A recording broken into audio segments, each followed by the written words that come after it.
ओडिशार विभिन्न शैवपीठ में धूमधाम महाशिवरात्रि बा जागर यात्रा पालन होईपरि भाव में जगतसिंहपुर जिला बालिकुदा ब्लॉकर विभिन्न शैवपीठ में जागर यात्रा पालन होमध्यु शोभा ग्रामर शोभेनेश्वर महादेव मंदिर में ग्रामवासी तरफ यह शिवरात्रि बा जागर यात्रा भजन संध्या सहित आनंद बजार करा प्रभु शोभेशन नीतिकांति सकाल 6टारू आरंभ होता और रात्र 10:45 महादीप उठी जहाँ नहीं ग्रामवासी सहित निकटस्थ ग्रामर लोक मैंने बेस भिड़ जमाई थे। प्रमोद कुमार जेना ये गाँव पुओ शुणी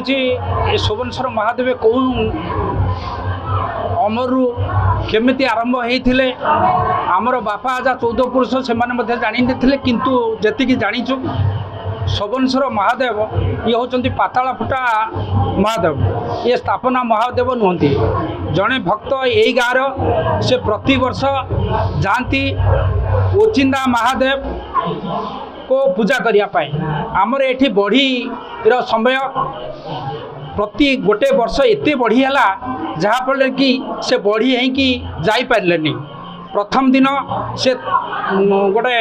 कदली भेड़ा करिकी गले द्वितीय दिन एत बढ़ीगला जे जहाँफल कि से आसीपारे तेणुक स्वप्नादेश है सी कहले मु जे पर्यंत पादुक न पाई से पर्यंत मु केबे माने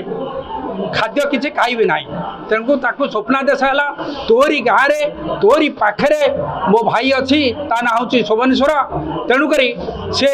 आसिक आमर से थे कौटी बोरिकिना रजा तांकू कहले से सत कि मिछ आसिक ये खोलागला किंतु खोली खोली आप पाइले रजा कहले ताको कौन से प्रकार मुंड काट हम किंतु से लास्ट को पूरा दुखर सहित कांदी कहले जदि प्रभु तू अच्छु मो मुंडू को जदि रखा चाहूचु ताले तू बाहर या कहीं गोटे कोदाले रे गोटे पोषा मारी सागे सागे रक्त भी बाहरला एवं से आम शोभनेश्वर ना दिखाई तेणुक ना